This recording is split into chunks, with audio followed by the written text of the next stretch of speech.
Estrella de Plata, Arthur Conan Doyle, publicado. 1892. Estrella de Plata.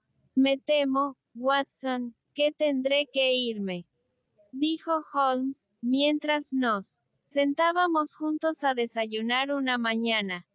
¿Irte? ¿A dónde? A Dartmoor. A King's Land. No me sorprendió. De hecho, mi única sorpresa era que no se hubiera involucrado ya en este caso extraordinario, que era el único tema de conversación en toda Inglaterra. Durante un día entero, mi compañero había deambulado por la habitación con la barbilla apoyada en el pecho y el ceño fruncido, cargando y recargando su pipa con el tabaco negro más fuerte, y absolutamente sordo a cualquiera de mis preguntas o comentarios. Ediciones frescas de cada periódico habían sido enviadas por nuestro agente de noticias, solo para ser hojadas y arrojadas a un rincón. Sin embargo, a pesar de su silencio, sabía perfectamente en qué estaba cavilando. Solo había un problema ante el público que podía desafiar sus poderes de análisis, y ese era la singular desaparición del favorito para la Copa Wessex, y el trágico asesinato de su entrenador. Por lo tanto, cuando de repente anunció su intención de dirigirse al lugar del drama, era solo lo que había esperado y deseado. Me alegraría mucho bajar contigo si no estorbo, dije. Mi querido Watson, me harías un gran favor acompañándome. Y creo que tu tiempo no será malgastado, porque hay aspectos del caso que prometen hacerlo absolutamente único. Creo que tenemos justo tiempo para coger nuestro tren en Paddington, y profundizaré en el asunto durante el viaje. Te agradecería que trajeras contigo tus excelentes prismáticos. Y así fue que una hora más tarde me encontraba en el rincón de un vagón de primera clase en ruta hacia Exeter, mientras Sherlock Holmes, con su rostro agudo y ansioso enmarcado por su gorra de viaje con orejeras, se sumergía rápidamente en el montón de periódicos frescos que había adquirido en Paddington. Habíamos dejado Reading muy atrás antes de que metiera el último de ellos bajo el asiento y me ofreciera su estuche de cigarros. Vamos bien, dijo, mirando por la ventana y echando un vistazo a su reloj. Nuestra velocidad actual es de 53 millas y media por hora. No he observado los postes de cuarto de milla, dije. Ni yo. Pero los postes del telégrafo en esta línea están a 60 yardas de distancia, y el cálculo es simple. Supongo que has investigado este asunto del asesinato de John Straker y la desaparición de Silver Blaze. He visto lo que dicen el Telegraph y el Chronicle. Es uno de esos casos en los que el arte del razonador debe usarse más para el análisis de detalles que para la adquisición de nuevas evidencias. La tragedia ha sido tan insólita, tan completa y de tanta importancia personal para tanta gente, que sufrimos de una plétora de conjeturas, hipótesis y suposiciones. La dificultad es separar el marco de hechos absolutamente innegables, de los adornos de teóricos y reporteros. Luego, habiendo establecido nuestra base sólida, es nuestro deber ver qué inferencias se pueden sacar y cuáles son los puntos especiales sobre los que gira todo el misterio. El martes por la noche recibí telegramas del coronel Ross, el dueño del caballo, y del inspector Gregory, quien está a cargo del caso, invitándome a colaborar. Martes por la noche, exclamé. Y esta es la mañana del jueves. ¿Por qué no bajaste ayer? Porque cometí un error, mi querido Watson, lo cual, me temo, es una ocurrencia más común de lo que pensaría cualquiera que solo me conociera a través de tus memorias. La verdad es que no podía creer posible que el caballo más notable de Inglaterra pudiera permanecer oculto por mucho tiempo, especialmente en un lugar tan escasamente habitado como el norte de Dartmoor. De hora en hora ayer esperé escuchar que lo habían encontrado, y que su secuestrador era el asesino de John Straker. Sin embargo, cuando llegó otra mañana y descubrí que más allá del arresto del joven Fitzroy Simpson no se había hecho nada, sentí que era hora de actuar. No obstante, de alguna manera siento que ayer no se ha desperdiciado. Entonces has formado una teoría. Al menos he captado los hechos esenciales del caso. Te los enumeraré, porque nada aclara tanto un caso como exponerlo a otra persona, y difícilmente puedo esperar tu cooperación si no te muestro la posición desde la que partimos.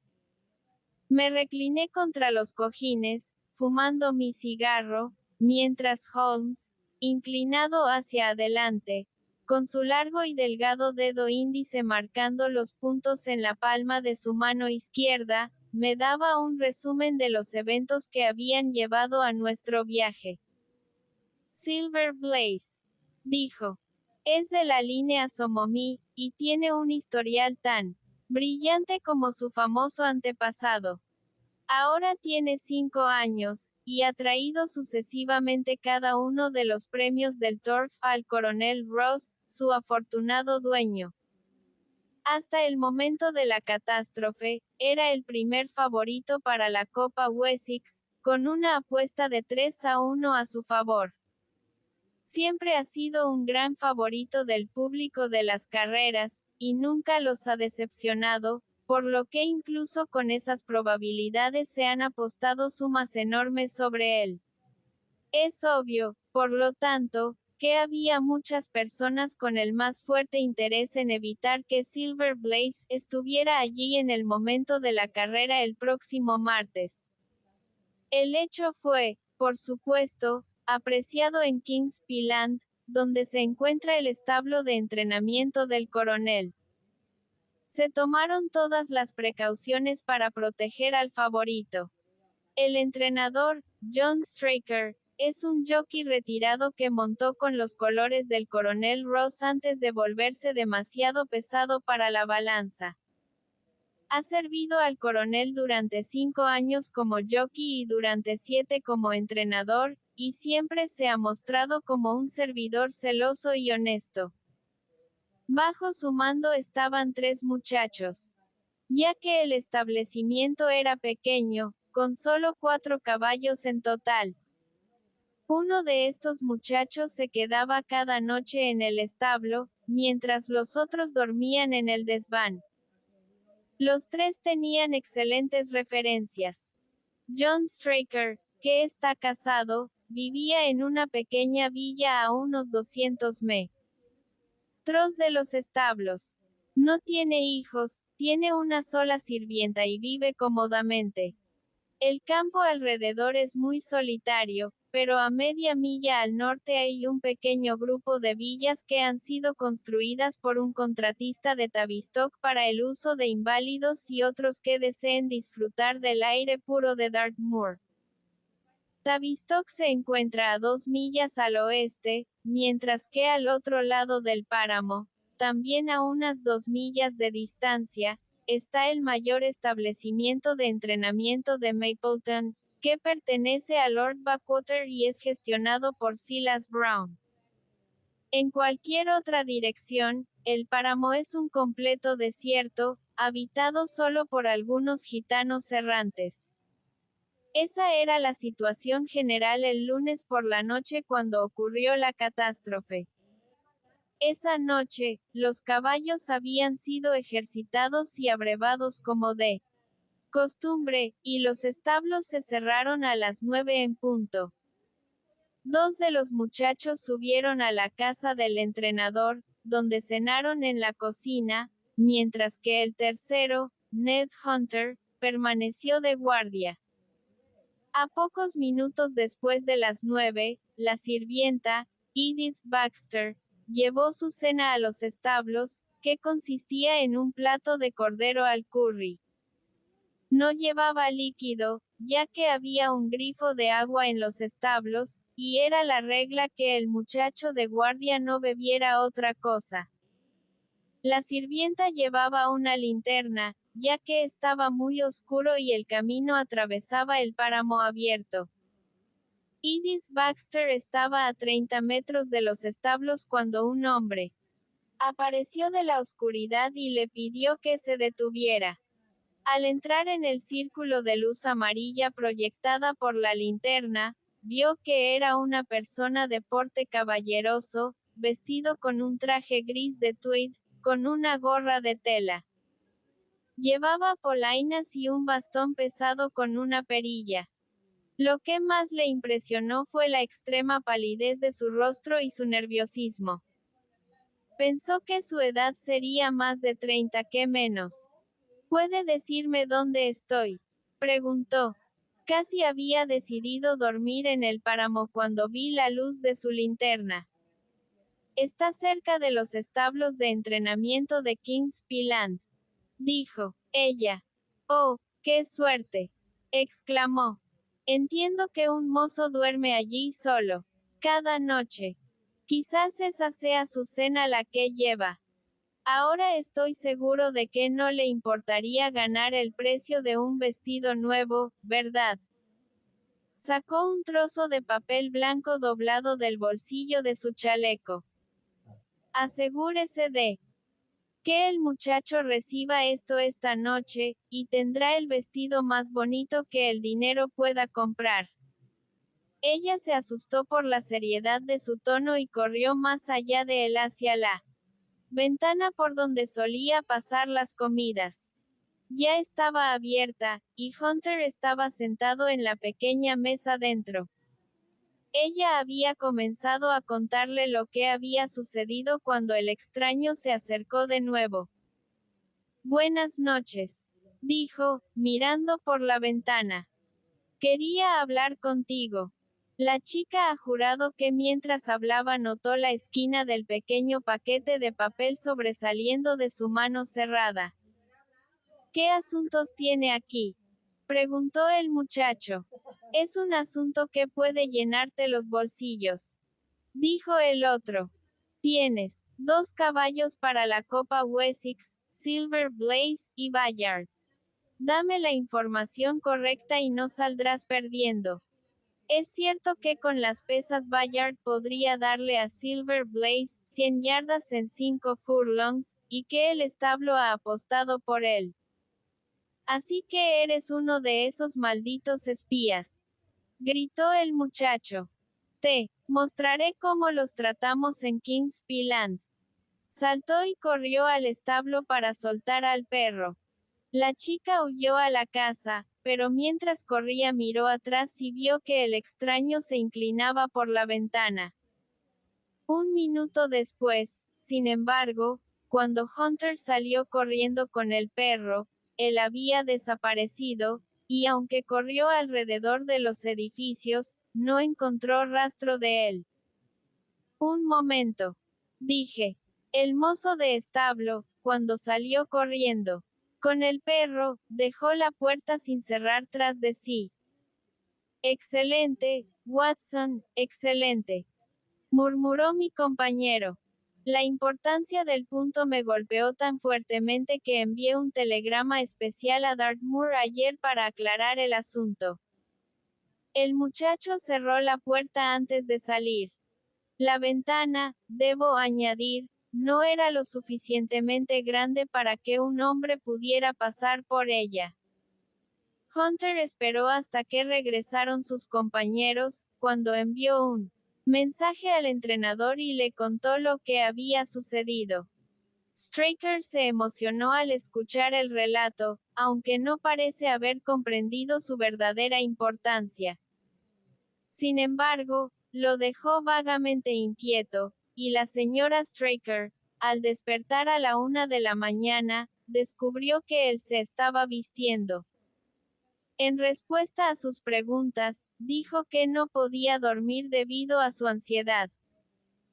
por los caballos, y que tenía la intención de caminar hasta los establos para ver que todo estuviera bien. Ella le rogó que se quedara en casa, ya que podía oír la lluvia golpeando contra la ventana, pero a pesar de sus súplicas, él se puso su gran impermeable y salió de la casa. La señora Straker despertó a las 7 de la mañana y descubrió que su esposo aún no había regresado. Se vistió apresuradamente, llamó a la sirvienta y se dirigió a los establos. La puerta estaba abierta. Dentro, acurrucado en una silla, Hunter estaba en un estado de estupor absoluto. El establo del favorito estaba vacío y no había señales de su entrenador. Los dos muchachos que dormían en el desván sobre la sala de arneses fueron rápidamente despertados. No habían oído nada durante la noche, ya que ambos son dormilones.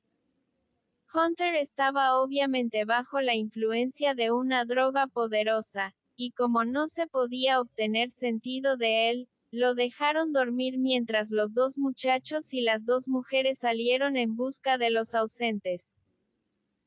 Aún tenían esperanzas de que el entrenador, por alguna razón, hubiera sacado al caballo para un ejercicio temprano, pero al ascender la colina cerca de la casa, desde donde se veían todos los páramos vecinos, no solo no pudieron ver señales del favorito desaparecido, sino que percibieron algo que les advirtió que estaban ante una tragedia.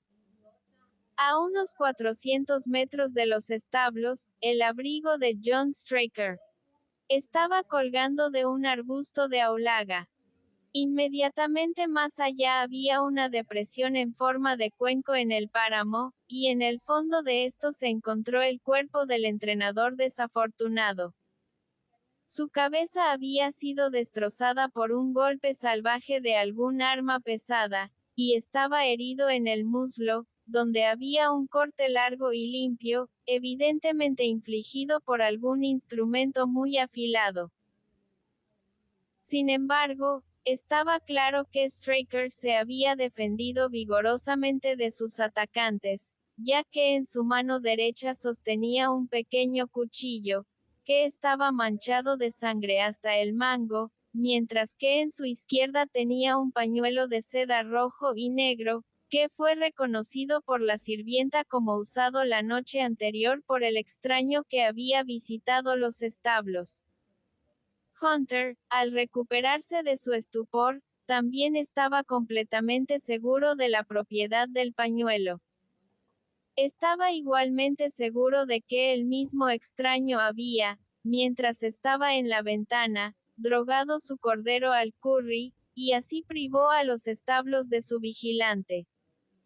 En cuanto al caballo desaparecido, había pruebas abundantes en el barro que yacía en el fondo del hueco fatal de que había estado allí en el momento de la pelea. Pero desde esa mañana ha desaparecido, y aunque se ha ofrecido una gran recompensa, y todos los gitanos de Dartmoor están en alerta, no se ha recibido ninguna noticia de él. Finalmente, un análisis ha demostrado que los restos de su cena dejados por el mozo de establo contienen una cantidad apreciable de opio en polvo, mientras que las personas en la casa comieron el mismo plato la misma noche sin ningún efecto. Esos son los principales hechos del caso, despojados de toda suposición, y presentados tan desnudos como sea posible. Ahora recapitularé lo que la policía ha hecho al respecto. El inspector Gregory, a quien se ha encomendado el caso, es un oficial extremadamente competente. Si tuviera imaginación, podría llegar a grandes alturas en su profesión. A su llegada, encontró y arrestó rápidamente al hombre sobre el cual recaía naturalmente la sospecha. No hubo mucha dificultad en encontrarlo, ya que habitaba una de esas villas que mencioné. Su nombre, al parecer, era Fitzroy Simpson. Era un hombre de excelente cuna y educación, que había malgastado una fortuna en el turf, y que vivía ahora haciendo un poco de apuestas discretas y elegantes en los clubes deportivos de Londres. Un examen de su libro de apuestas muestra que se habían registrado apuestas por un monto de 5.000 libras contra el favorito. Al ser arrestado, voluntariamente declaró que había venido a Dartmoor con la esperanza de obtener alguna información sobre los caballos de King's Peland, y también sobre Desverev, el segundo favorito, que estaba a cargo de Silas Brown en los establos de Mapleton. No intentó negar que había actuado como se describió la noche anterior, pero declaró que no tenía intenciones siniestras, y que simplemente deseaba obtener información de primera mano. Al ser confrontado con su pañuelo, se puso muy pálido y fue completamente incapaz de explicar su presencia en la mano del hombre asesinado. Su ropa mojada mostró que había estado afuera en la tormenta de la noche anterior, y su bastón, que era un Penang Lawyer con peso de plomo, era exactamente el tipo de arma que podría, con repetidos golpes, haber infligido las terribles lesiones que sufrió el entrenador. Por otro lado, no había ninguna herida en su persona, mientras que el estado del cuchillo de Straker mostraría que al menos uno de sus atacantes debe llevar su marca. Ahí lo tienes todo en resumen, Watson, y si puedes darme alguna luz, te estaré infinitamente agradecido. Había escuchado con el mayor interés la exposición que Holmes, con su característica claridad, me había presentado. Aunque la mayoría de los hechos me eran familiares, no había apreciado suficientemente su importancia relativa, ni su conexión entre sí. No es posible, sugerí, que la herida incisa en Straker haya sido causada por su propio cuchillo en las convulsivas luchas que siguen a una lesión cerebral. Es más que posible. Es probable, dijo Holmes. En ese caso, uno de los principales puntos a favor del acusado desaparece. Y sin embargo, dije, aún no entiendo cuál puede ser la teoría de la policía. Me temo que cualquier teoría que presentemos tiene graves objeciones, respondió mi compañero. La policía imagina, supongo, que este Fitzroy Simpson, habiendo drogado al muchacho, y habiendo obtenido de alguna manera una llave duplicada, abrió la puerta del establo y sacó al caballo, con la intención, aparentemente, de secuestrarlo por completo. Su brida falta, por lo que Simpson debió ponerla. Luego, habiendo dejado la puerta abierta tras de sí, estaba llevando al caballo por el páramo cuando fue encontrado o alcanzado por el entrenador. Naturalmente, se produjo una pelea. Simpson destrozó el cerebro del entrenador con su pesado bastón sin recibir ninguna herida del pequeño cuchillo que Straker usó en defensa propia, y luego el ladrón o condujo el caballo a algún escondite secreto, o el caballo pudo haber huido durante la pelea, y ahora deambula por el páramo. Ese es el caso según la policía, y aunque improbable, todas las demás explicaciones son aún más improbables. Sin embargo, pronto pondré a prueba el asunto cuando esté en el lugar, y hasta entonces no veo cómo podemos avanzar más allá de nuestra posición actual. Era de noche cuando llegamos a la pequeña ciudad de Tavistock, que se encuentra, como el centro de un escudo, en medio del enorme círculo de Dartmoor. Dos caballeros nos esperaban en la estación. Uno era un hombre alto, rubio, con cabello y barba leoninos, y ojos azul claro curiosamente penetrantes. El otro, una persona pequeña, alerta, muy ordenada y pulcra, con un chaqué y polainas, con pequeñas patillas bien cuidadas y un monóculo. El último era el coronel Ross, el conocido deportista. El otro, el inspector Gregory, un hombre que estaba haciendo rápidamente su nombre en el servicio de detectives inglés. Estoy encantado de que haya venido, señor Holmes, dijo el coronel. El inspector aquí ha hecho todo lo que podría sugerirse, pero deseo no dejar piedra sin mover en mi esfuerzo por vengar al pobre Straker y recuperar mi caballo. ¿Ha habido algún desarrollo nuevo?, preguntó Holmes. Lamento decir que hemos hecho muy pocos progresos, dijo el inspector. Tenemos un coche afuera, y como sin duda le gustaría ver el lugar antes de que oscurezca, podríamos hablar mientras conducimos. Un minuto más tarde, todos estábamos sentados en un cómodo landau, y atravesábamos la pintoresca ciudad antigua de Devonshire. El inspector Gregory estaba absorto en su caso, y vertía un torrente de comentarios, mientras Holmes lanzaba una pregunta o una interjección ocasional. El coronel Ross se recostó con los brazos cruzados y el sombrero inclinado sobre sus ojos, mientras yo escuchaba con interés el diálogo de los dos detectives. Gregory estaba formulando su teoría, que era casi exactamente lo que Holmes había predicho en el tren. La red está bastante apretada alrededor de Fitzroy Simpson, comentó, y creo que él es nuestro hombre. Al mismo tiempo, reconozco que la evidencia es puramente circunstancial, y que algún nuevo desarrollo puede desbaratarla. ¿Qué pasa con el cuchillo de Straker? Hemos llegado a la conclusión de que se hirió en su caída.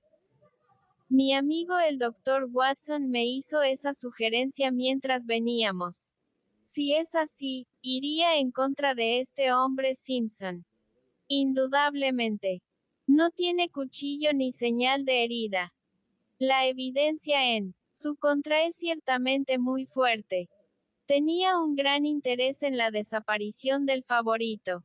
Está bajo sospecha de haber envenenado al mozo de establo, sin duda estuvo afuera en la tormenta, estaba armado con un bastón pesado y su pañuelo fue encontrado en la mano del hombre asesinado. Realmente creo que tenemos suficiente para presentar ante un jurado. Holmes sacudió la cabeza. Un abogado astuto destrozaría todo eso, dijo. ¿Por qué habría de sacar al caballo del establo? Si quisiera dañarlo, ¿por qué no hacerlo allí? Se ha encontrado una llave duplicada en su posesión. ¿Qué químico le vendió el opio en polvo? Sobre todo, ¿dónde podría esconder un caballo, y un caballo como este, siendo un extraño en el distrito? ¿Cuál es su propia explicación sobre el papel que quería que la sirvienta le diera al mozo de establo? Dice que era un billete de 10 libras. Se encontró uno en su cartera. Pero tus otras dificultades no son tan formidables como parecen. No es un extraño en el distrito. Ha estado 2 veces alojado en Tavistock en verano. El opio probablemente fue traído de Londres. La llave, después de haber servido a su propósito, sería arrojada lejos. El caballo puede estar en el fondo de uno de los pozos o antiguas minas del páramo. ¿Qué dice sobre el pañuelo? Reconoce que es suyo, y declara que lo había perdido. Pero se ha introducido un nuevo elemento en el caso que puede explicar por qué estaba llevando el caballo fuera del establo. Holmes aguzó los oídos. Hemos encontrado rastros que muestran que un grupo de gitanos acampó el lunes por la noche a menos de 1 milla del lugar donde ocurrió el asesinato. El martes se habían ido. Ahora, presumiendo que había algún entendimiento entre Simpson y estos gitanos, no podría haber estado llevando el caballo hacia ellos cuando fue alcanzado, y no podrían tenerlo ahora. Es ciertamente posible.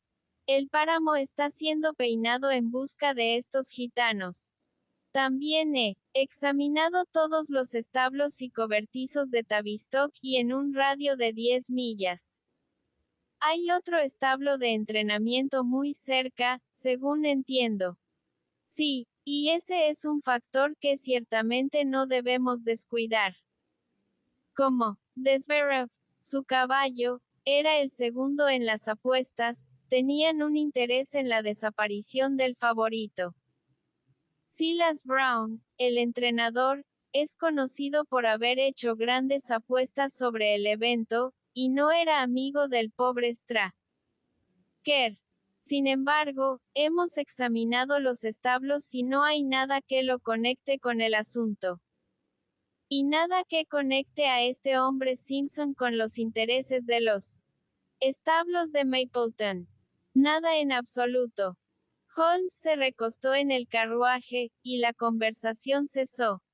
Unos minutos más tarde, nuestro conductor se detuvo frente a una pequeña villa de ladrillo rojo con aleros salientes que se encontraba junto al camino.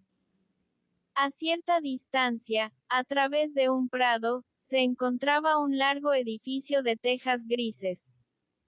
En todas las demás direcciones, las suaves curvas del páramo, de color bronce por los helechos marchitos, se extendían hasta el horizonte, roto solo por las agujas de Tavistock, y por un grupo de casas al oeste que marcaba los establos de Mapleton. Todos bajamos, con la excepción de Holmes, quien continuó reclinado con los ojos fijos en el cielo frente a él, completamente absorto en sus propios pensamientos. Solo cuando toqué su brazo se despertó con un sobresalto violento y salió del carruaje. Perdón, dijo, volviéndose hacia el coronel Ross, que lo miraba con cierta sorpresa. Estaba soñando despierto. Había un destello en sus ojos y una excitación contenida en su manera que me convencieron, acostumbrado como estaba a sus modos, de que tenía una pista, aunque no podía imaginar dónde la había encontrado. Quizás prefiera ir directamente al lugar del crimen, señor Holmes, dijo Gregory. Creo que preferiría quedarme aquí un poco y abordar algunas cuestiones de detalle. Straker fue traído aquí, supongo. Sí. Está arriba. El juicio es mañana. Ha estado a su servicio durante varios años, Coronel Ross. Siempre lo he encontrado un excelente sirviente. Supongo que hizo un inventario de lo que tenía en sus bolsillos en el momento de su muerte, inspector. Tengo los objetos en la sala de estar, si le gustaría verlos. Me encantaría. Todos entramos en la sala del frente y nos sentamos alrededor de la mesa central mientras el inspector abría una caja de hojalata cuadrada y colocaba un pequeño montón de cosas frente a nosotros. Había una caja de fósforos, 2 pulgadas de vela de cebo, una pipa de raíz de brezo ADP, una bolsa de piel de foca con media onza de Cavendish de corte largo, un reloj de plata con una cadena de oro, 5 soberanos en oro, un estuche de lápiz de aluminio, algunos papeles y un cuchillo con mango de marfil con una hoja muy delicada e inflexible marcada Wise & Co. Londres. Este es un cuchillo muy singular, dijo Holmes, levantándolo y examinándolo minuciosamente. Supongo, al ver manchas de sangre en él, que es el que se encontró en la mano del hombre muerto. Watson, este cuchillo seguramente es de tu especialidad. Es lo que llamamos un cuchillo de cataratas. Dije. Lo sospechaba. Una hoja muy delicada diseñada para un trabajo muy delicado. Una cosa extraña para que un hombre la lleve en una expedición ruda, especialmente porque no se cerraría en su bolsillo. La punta estaba protegida por un disco de corcho que encontramos junto a su cuerpo, dijo el inspector. Su esposa nos dice que el cuchillo había estado en la mesa de tocador, y que él lo había recogido al salir de la habitación. Era un arma pobre, pero tal vez la mejor que pudo encontrar en el momento. Muy posible. ¿Qué hay de estos papeles? 3 de ellos son cuentas pagadas de comerciantes de heno. Uno es una carta de instrucciones del coronel Ross. Este otro es una cuenta de una modista por 37 libras 15 hecha por Madame Le Sourier, de Bond Street, para William Derbyshire. La señora Straker nos dice que Derbyshire era un amigo de su esposo y que ocasionalmente sus cartas se dirigían aquí. Madame Derbyshire tenía gustos algo caros, comentó Holmes, echando un vistazo a la cuenta. 22 guineas es bastante caro para un solo traje. Sin embargo, parece que no hay nada más que aprender, y ahora podemos ir al lugar del crimen. Al salir de la sala, una mujer que había estado esperando en el pasillo dio un paso adelante y puso su mano en la manga del inspector. Su rostro estaba demacrado y delgado, y ansioso, marcado con la huella de un horror reciente. Los ha encontrado. Los ha encontrado. Jadeó. No, señora Straker. Pero el señor Holmes ha venido de Londres para ayudarnos, y haremos todo lo posible. Seguramente lo conocí en Plymouth, en una fiesta en el jardín hace algún tiempo, señora Straker. Dijo Holmes. No, señor. Está equivocado. Caramba. Juraría que sí. Llevaba un traje de seda color paloma con adornos de plumas de avestruz. Nunca tuve tal vestido, señor. Respondió la dama. Ah, eso lo deja claro. Dijo Holmes. Y con una disculpa, siguió al inspector afuera. Un corto paseo por el páramo nos llevó al hueco donde se había encontrado el cuerpo. Al borde del mismo estaba el arbusto de aulaga sobre el cual se había colgado el abrigo. No hubo viento esa noche, ¿verdad? Dijo Holmes. Ninguno. Pero llovió muy fuerte. En ese caso, el abrigo no fue arrastrado contra el arbusto, sino colocado allí. Sí, fue puesto sobre el arbusto. Me llena de interés. Percibo que el suelo ha sido pisoteado bastante. Sin duda muchos pies han estado aquí desde el lunes por la noche. Se ha colocado un trozo de estera aquí al lado, y todos hemos estado sobre eso. Excelente. En esta bolsa tengo una de las botas que llevaba Straker, uno de los zapatos de Fitzroy Simpson, y una herradura de Silver Blaze. Mi querido inspector, te superas a ti mismo. Holmes tomó la bolsa, y descendiendo al hueco, empujó la estera a una posición más central. Luego, estirándose sobre su rostro y apoyando su barbilla en sus manos, hizo un estudio minucioso del barro pisoteado frente a él. Hola. Dijo de repente. ¿Qué es esto? Era una cerilla de cera medio quemada, tan cubierta de barro que al principio parecía una pequeña astilla de madera. No puedo pensar cómo la pasé por alto. Dijo el inspector, con una expresión de molestia. Estaba invisible, enterrada en el barro. Solo la vi porque la estaba buscando. ¿Qué?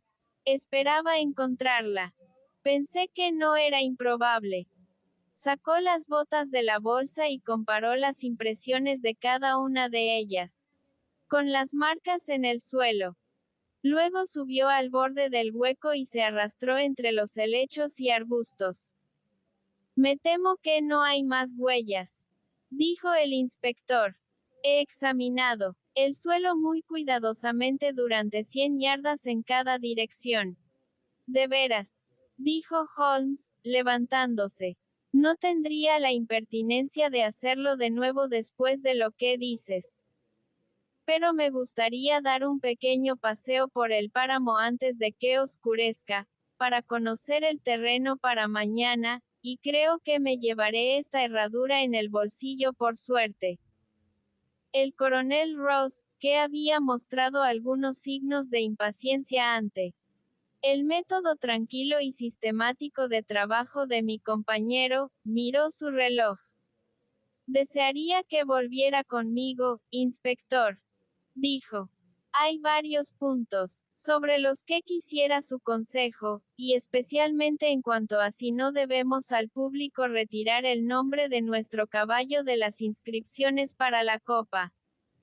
Ciertamente no, exclamó Holmes, con decisión. Dejaría que el nombre se mantuviera. El coronel inclinó la cabeza.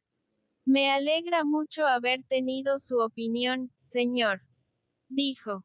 No se encontrará en la casa del pobre Straker cuando haya terminado su paseo, y podemos conducir juntos a Tavistock. Regresó con el inspector, mientras Holmes y yo caminábamos lentamente por el páramo. El sol comenzaba a ponerse detrás de los establos de Mapleton, y la larga llanura inclinada frente a nosotros se teñía de oro, profundizando en ricos tonos marrones rojizos donde los helechos y zarzas marchitos captaban la luz de la tarde. Pero las glorias del paisaje se desperdiciaban en mi compañero, que estaba sumido en sus más profundos pensamientos. Es así, Watson, dijo al fin. Podemos dejar por ahora la cuestión de quién mató a John Straker, y concentrarnos en averiguar qué ha sido del caballo. Ahora, suponiendo que se escapó durante o después de la tragedia, ¿a dónde podría haber ido? El caballo es una criatura muy gregaria. Si se le deja solo, sus instintos habrían sido o volver a King's Pyland o ir a Mapleton. ¿Por qué iba a correr salvaje por el páramo? Seguramente lo habrían visto ya. ¿Y por qué iban a secuestrarlo los gitanos? Estas personas siempre desaparecen cuando oyen problemas, ya que no desean ser molestadas por la policía. No podrían esperar vender tal caballo. Correrían un gran riesgo y no ganarían nada al llevárselo. Seguramente eso está claro. ¿Dónde está, entonces? Ya he dicho que debe haber ido a King's Pyland o a Mapleton. No está en King's Pyland. Por lo tanto, está en Mapleton. Tomemos eso como una hipótesis de trabajo y veamos a dónde nos lleva. Esta parte del páramo, como comentó el inspector, es muy dura y seca. Pero desciende hacia Mapleton, y puedes ver desde aquí que hay un largo hueco allá, que debe haber estado muy mojado el lunes por la noche. Si nuestra suposición es correcta, entonces el caballo debe haber cruzado eso, y ahí es donde deberíamos buscar sus huellas. Habíamos estado caminando rápidamente durante esta conversación, y unos minutos más nos llevaron al hueco en cuestión. A pedido de Holmes, caminé por la orilla a la derecha, y él a la izquierda, pero no había dado 50 pasos antes de oírle dar un grito, y verlo agitando su mano hacia mí. La huella de un caballo estaba claramente delineada en la tierra blanda frente a él, y la herradura que sacó de su bolsillo encajaba exactamente en la impresión. Ve el valor de la imaginación, dijo Holmes. Es la única cualidad que le falta a Gregory. Imaginamos lo que podría haber pasado, actuamos sobre la suposición, y nos encontramos justificados. Continuemos. Cruzamos el fondo pantanoso y pasamos por un cuarto de milla de césped seco y duro. Nuevamente el suelo descendía, y nuevamente encontramos las huellas. Luego las perdimos por media milla, pero solo para volver a encontrarlas cerca de Mapleton. Fue Holmes quien las vio primero, y se quedó señalando con una expresión de triunfo en su rostro. La huella de un hombre era visible junto a la del caballo. El caballo estaba solo antes. Grité. Exactamente. Estaba solo antes. Hola, ¿qué es esto? El doble rastro giraba bruscamente y tomaba la dirección de Kings Land. Holmes silbó, y ambos seguimos tras él. Sus ojos estaban en el rastro, pero yo miré un poco hacia un lado, y vi con sorpresa las mismas huellas regresando en la dirección opuesta. Una para ti, Watson, dijo Holmes, cuando se lo señalé. Nos has ahorrado una larga caminata, que nos habría llevado de regreso sobre nuestras propias huellas. Sigamos el rastro de regreso. No tuvimos que ir lejos. Terminaba en el pavimento de asfalto que llevaba a las puertas de los establos de Mapleton. Al acercarnos, un mozo salió corriendo de ellos. No queremos vagabundos por aquí, dijo. Solo quería hacer una pregunta, dijo Holmes, con su dedo y pulgar en el bolsillo de su chaleco. Sería demasiado temprano para ver a su maestro, el señor Silas Brown, si viniera a las 5 de la mañana. Dios lo bendiga, señor. Si alguien está despierto, él lo estará, porque siempre es el primero en moverse. Pero aquí está, señor, para responder sus preguntas por sí mismo. No, señor, no. Es tanto como mi trabajo vale dejar que me vea tocar su dinero. Después, si quiere. Mientras Sherlock Holmes guardaba el medio penique que había sacado de su bolsillo, un hombre de aspecto feroz y mayor salió de la puerta con un látigo de caza balanceándose en su mano. ¿Qué es esto, Dawson?, gritó. Nada de chismes. A tu trabajo. ¿Y tú, qué demonios quieres aquí? 10 minutos de charla contigo, buen señor, dijo Holmes con la voz más dulce. No tengo tiempo para hablar con cada vagabundo. No queremos extraños aquí. Lárgate, o podrías encontrar un perro a tus talones. Holmes se inclinó y susurró algo al oído del entrenador. Este se estremeció violentamente y enrojeció hasta las sienes. Es una mentira, gritó. Una maldita mentira. Muy bien. ¿Discutimos esto aquí en público o lo hablamos en tu sala? Oh, entra si quieres. Holmes sonrió. No te llevaré más de unos minutos, Watson, dijo. Ahora, señor Brown, estoy a su disposición. Pasaron 20 minutos, y los rojos se habían desvanecido en grises antes de que Holmes y el entrenador reaparecieran. Nunca he visto un cambio tan grande como el que se había producido en Silas Brown en ese corto tiempo. Su rostro estaba pálido como la ceniza, gotas de sudor brillaban en su frente, y sus manos temblaban hasta que el látigo de caza se agitaba como una rama en el viento. Su manera de bravucón y prepotente también había desaparecido, y se arrastraba junto a mi compañero como un perro con su amo. Sus instrucciones serán cumplidas. Todo se hará, dijo. No debe haber ningún error, dijo Holmes, mirándolo alrededor. El otro se estremeció al leer la amenaza en sus ojos. Oh no, no habrá ningún error. Estará allí. Debería cambiarlo primero. Oh no. Holmes pensó un poco y luego estalló en risas. No, no lo hagas. Te escribiré sobre eso. Nada de trucos, ahora, oh. Oh, puede confiar en mí, puede confiar en mí. Sí, Creo que puedo. Bueno, oirá de mí mañana. Se volvió sobre sus talones, desatendiendo la mano temblorosa que el otro le extendía, y nos dirigimos a Kings Land. Un compuesto más perfecto de bravucón, cobarde y rastrero que el señor Silas Brown rara vez he encontrado. Comentó Holmes mientras caminábamos juntos. Tiene el caballo, entonces. Intentó intimidarme, pero le describí tan exactamente sus acciones de esa mañana que está convencido de que lo estaba observando. Por supuesto, observaste los dedos particularmente cuadrados en las impresiones, y que sus propias botas coincidían exactamente con ellos. De nuevo, por supuesto, ningún subordinado se habría atrevido a hacer tal cosa.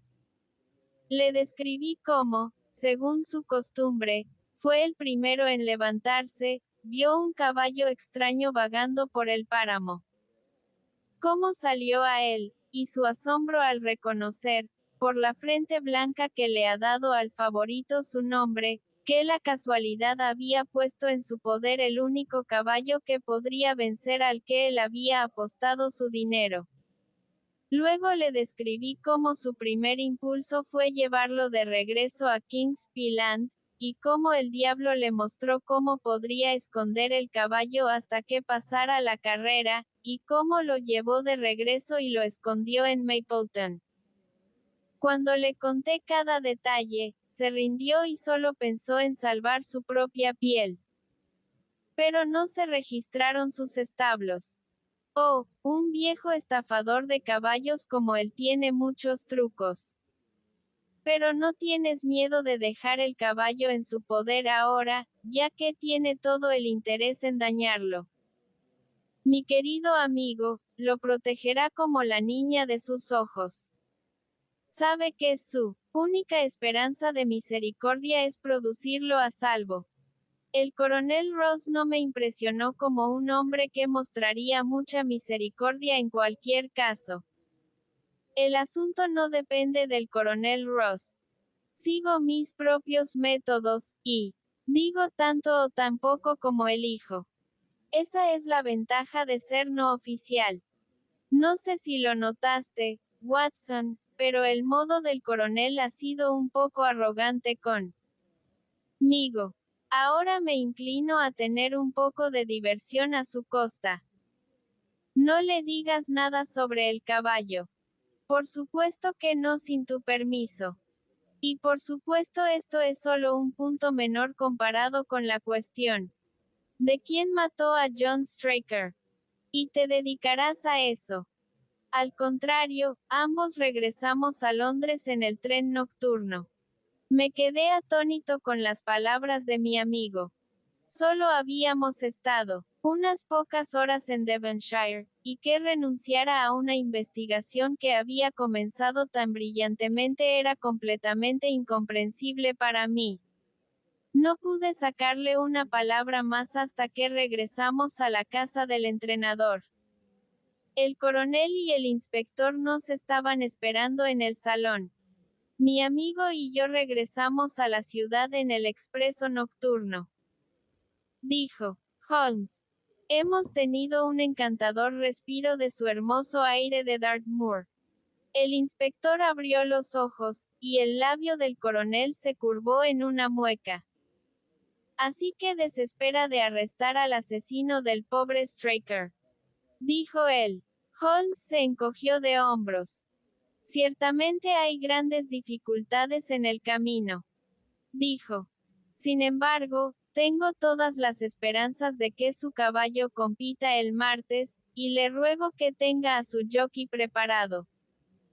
¿Podría pedir una fotografía del señor John Straker? El inspector sacó una de un sobre y se la entregó. Mi querido Gregory, anticipas todas mis necesidades. Si me permite esperar aquí un instante, tengo una pregunta que me gustaría hacerle a la criada. Debo decir que estoy bastante decepcionado con nuestro consultor de Londres, dijo el coronel Ross, francamente, mientras mi amigo salía de la habitación. No veo que hayamos avanzado desde que llegó. Al menos tiene su garantía de que su caballo correrá. Dije. Sí, tengo su garantía, dijo el coronel, encogiéndose de hombros. Preferiría tener el caballo. Estaba a punto de hacer algún comentario en defensa de mi amigo cuando él volvió a entrar en la habitación. Ahora, caballeros, dijo. Estoy listo para ir a Tavistock. Cuando subimos al carruaje, uno de los mozos de establo nos sostuvo la puerta. A Holmes pareció ocurrírsele una idea repentina, pues se inclinó y tocó al mozo en la manga. Tienen algunas ovejas en el prado, dijo. ¿Quién se encarga de ellas? Yo, señor. ¿Ha notado algo extraño en ellas últimamente? Bueno, señor, nada de mucha importancia. Pero 3 de ellas se han quedado cojas, señor. Pude ver que Holmes estaba extremadamente complacido, pues se rió entre dientes y se frotó las manos. Un disparo lejano, Watson. Un disparo muy lejano, dijo, pellizcándome el brazo. Gregory, permíteme recomendarte que prestes atención a esta singular epidemia entre las ovejas. Adelante, cochero. El coronel Ross aún tenía una expresión que mostraba la pobre opinión que había formado de la habilidad de mi compañero, pero vi en la cara del inspector que su atención había sido agudamente despertada. ¿Considera eso importante?, preguntó. Excesivamente. ¿Hay algún punto al que desee que preste mi atención? Al curioso incidente del perro durante la noche. El perro no hizo nada durante la noche. Ese fue el curioso incidente, comentó Sherlock Holmes. 4 días después, Holmes y yo estábamos nuevamente en el tren, rumbo a Winchester para ver la carrera de la Copa Wessex. El coronel Ross nos encontró por cita previa fuera de la estación, y nos llevó en su carruaje hasta el hipódromo más allá de la ciudad. Su rostro estaba grave y su manera era extremadamente fría. No he visto nada de mi caballo, dijo. Supongo que lo reconocerá cuando lo vea, preguntó Holmes. El coronel se enojó mucho. He estado en el turf durante 20 años, y nunca antes me habían hecho una pregunta como esa, dijo. Un niño reconocería a Silver Blaze, con su frente blanca y su pata delantera moteada. ¿Cómo van las apuestas? Bueno, esa es la parte curiosa. Podías obtener 15-1 ayer, pero el precio ha ido bajando y bajando, hasta que apenas puedes obtener 3-1 ahora. Dijo Holmes. Alguien sabe algo, eso está claro. Cuando el carruaje se detuvo en el recinto cerca de la tribuna, eché un vistazo a la tarjeta para ver las inscripciones. Placa Wessex, se leía, 50 subs cada uno HFT con 1000 subs añadidos para caballos de 4 y 5 años. Segundo, 300 libras. Tercero, 200 libras. Nuevo recorrido, 1 milla y 5 furlongs. El negro de Mr. Heath Newton. Gorro rojo. Chaqueta canela. Pugilist del coronel Wardlaw. Gorro rosa. Chaqueta azul y negra. The Sheriff de Lord Backwater. Gorro y mangas amarillas. Silver Blaze del coronel Ross. Gorro negro. Chaqueta roja. Iris del Duque de Balmoral. Rayas amarillas y negras. Rasper de Lord Singleford. Gorro púrpura. Mangas negras. Retiramos a nuestro otro caballo, y pusimos todas las esperanzas en su palabra, dijo el coronel. ¿Qué es eso? Silver Blaze favorito. 5-4 contra Silver Blaze. rugió la multitud. 5-4 contra Silver Blaze. 5-15 contra Zverev. 5-4 en el campo. Ahí están los números. Grité. Están los 6 ahí. Los 6 ahí. Entonces mi caballo está corriendo. Gritó el coronel, con gran agitación. Pero no lo veo. Mis colores no han pasado. Solo 5 han pasado. Debe ser él. Mientras hablaba, un poderoso caballo bayo salió del recinto de pesaje y pasó al galope junto a nosotros, llevando en su lomo los conocidos colores negro y rojo del coronel. Ese no es mi caballo. Gritó el dueño. Esa bestia no tiene un solo pelo blanco en su cuerpo. ¿Qué es esto que ha hecho, señor Holmes? Bueno, veamos cómo le va, dijo mi amigo, imperturbable. Durante unos minutos observó a través de mis prismáticos. Magnífico. Un excelente comienzo. Exclamó de repente. Ahí vienen, rodeando la curva. Desde nuestro carruaje teníamos una vista magnífica mientras subían por la recta.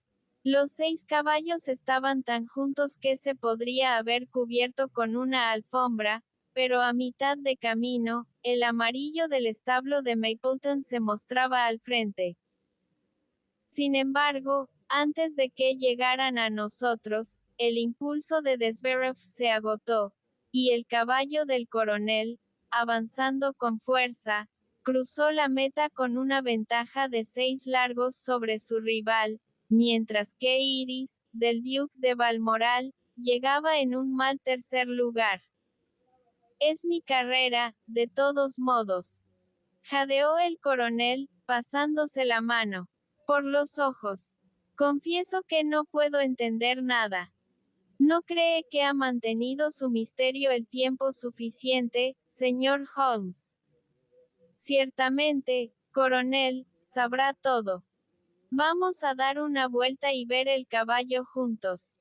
Aquí está, continuó, mientras nos dirigíamos al recinto de pesaje, donde solo los dueños y sus amigos tienen acceso.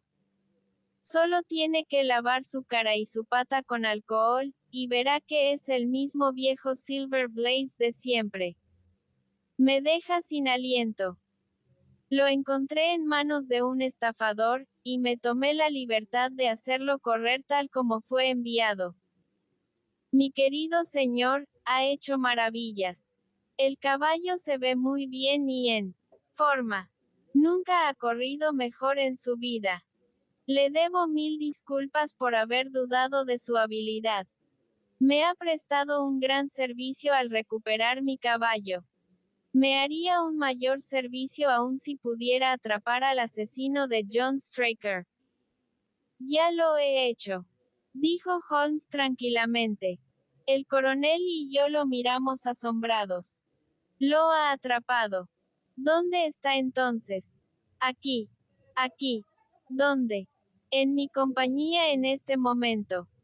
El coronel se sonrojó de enojo. Reconozco que le estoy en deuda, señor Holmes, dijo. Pero debo considerar lo que acaba de decir como una broma muy pesada o un insulto. Sherlock Holmes se rió. Le aseguro que no lo he asociado con el crimen, coronel, dijo. El verdadero asesino está justo detrás de usted. Pasó al lado y puso su mano sobre el lustroso cuello del pura sangre. El caballo, exclamamos el coronel y yo.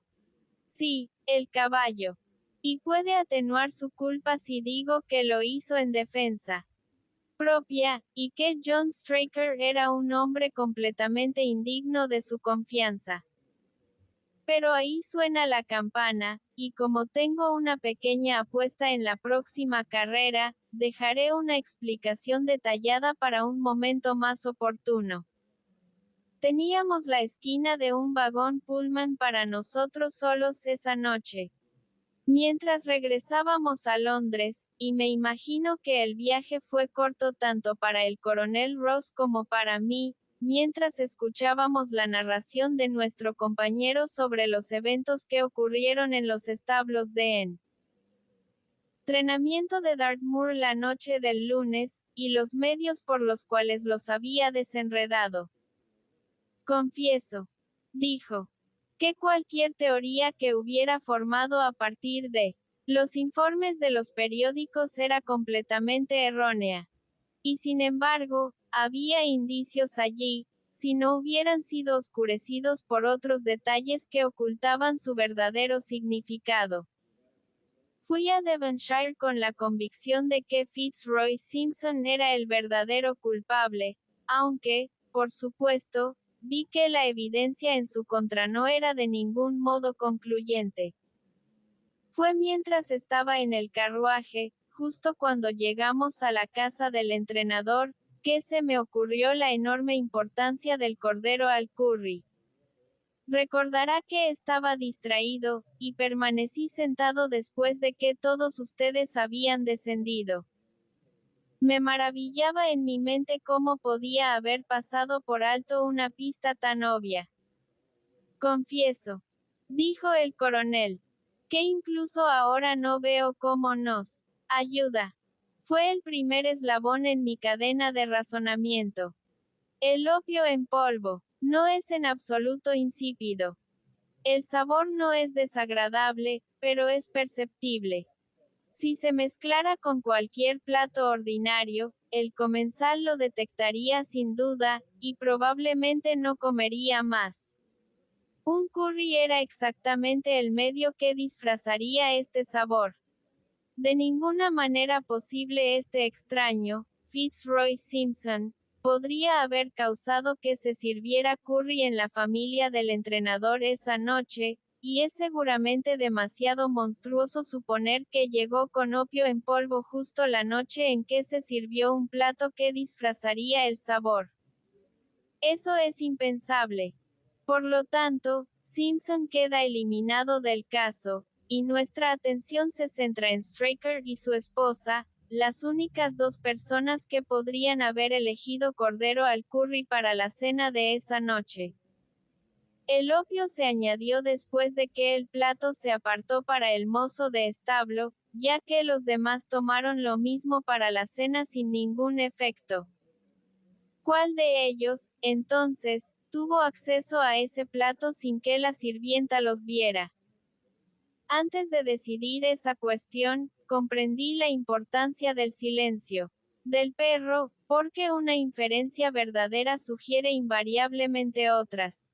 El incidente Simpson me había mostrado que se mantenía un perro en los establos, y sin embargo, aunque alguien había estado allí y había sacado un caballo, no ladró lo suficiente como para despertar a los dos muchachos en el desván. Obviamente, el visitante de medianoche era alguien a quien el perro conocía bien. Ya estaba convencido, o casi convencido, de que John Straker había bajado a los establos en la oscuridad de la noche y había sacado a Silver Blaze. ¿Con qué propósito? Obviamente, con un propósito deshonesto, o porque iba a drogar a su propio mozo de establo. Y sin embargo, no sabía por qué. Ha habido casos en los que entrenadores se han asegurado grandes sumas de dinero apostando contra sus propios caballos, a través de agentes, y luego impidiendo que ganen mediante fraude. A veces es un jockey que tira de las riendas.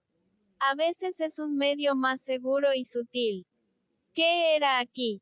Esperaba que el contenido de sus bolsillos me ayudara a formarme una conclusión. Y lo hicieron.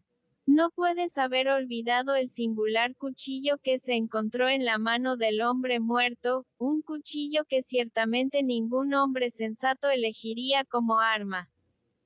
Era, como nos dijo el doctor Watson, un tipo de cuchillo que se usa para las operaciones más delicadas conocidas en cirugía. y iba a ser usado para una operación delicada esa noche. Debes saber, con tu amplia experiencia en asuntos de turf, Coronel Ross, que es posible hacer una pequeña incisión en los tendones del corvejón de un caballo, y hacerlo subcutáneamente, de manera que no quede absolutamente ningún rastro. Un caballo así tratado desarrollaría una ligera cojera, que se atribuiría a una tensión en el ejercicio o a un toque de reumatismo, pero nunca a un juego sucio. Villano. Canalla. Gritó el coronel.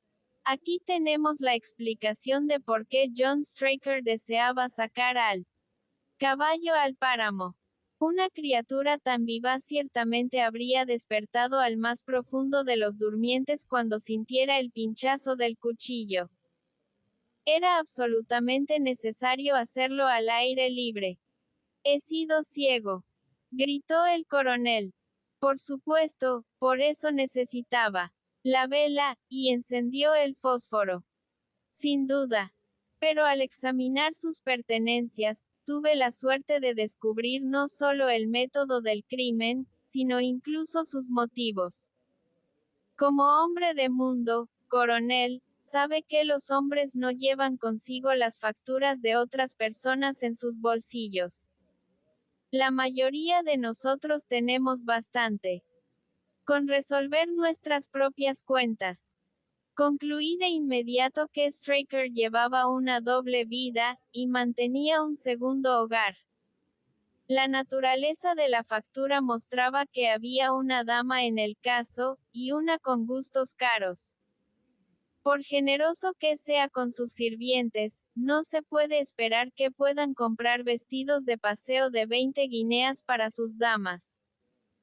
Cuestioné a la señora Straker sobre el vestido sin que ella lo supiera, y habiéndome asegurado de que nunca llegó a sus manos, tomé nota de la dirección de la modista, y sentí que al llamar allí con la fotografía de Straker podría deshacerme fácilmente del mítico Derbyshire.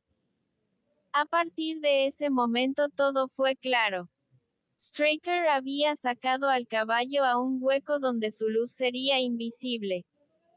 Simpson, en su huida, había dejado caer su pañuelo, y Straker lo había recogido, tal vez con la idea de que podría usarlo para asegurar la pata del caballo. Una vez en el hueco, se había puesto detrás del caballo y había encendido una luz.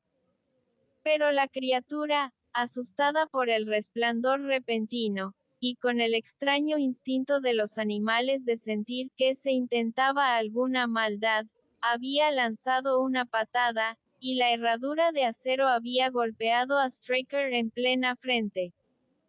Ya se había quitado el abrigo, a pesar de la lluvia, para realizar su delicada tarea, y así, al caer, su cuchillo le hizo un corte en el muslo. Lo he dejado claro. Maravilloso. Exclamó el coronel. Maravilloso. Podría haber estado allí. Mi disparo final fue, lo confieso, un disparo muy largo. Me pareció que, un hombre tan astuto como Straker no emprendería esta delicada tarea de cortar tendones sin un poco de práctica. ¿En qué podría practicar? Mis ojos se posaron en las ovejas, y hice una pregunta que, para mi sorpresa, demostró que mi suposición era correcta. Cuando volví a Londres, visité a la modista, quien reconoció a Straker como un excelente cliente con el nombre de Derbyshire, quien tenía una esposa muy elegante, con una fuerte inclinación por los vestidos caros. No tengo duda de que esta mujer lo había sumido en deudas, y así lo llevó a este miserable complot. Ha explicado todo menos una cosa, exclamó el coronel. ¿Dónde estaba el caballo? Ah, huyó, y fue cuidado por uno de sus vecinos. Debemos tener una amnistía en esa dirección, creo. Esta es Clapham Junction, si no me equivoco, y estaremos en Victoria en menos de 10 minutos. Si le apetece fumar un cigarro en nuestras habitaciones, coronel, estaré encantado de darle cualquier otro detalle que pueda interesarle.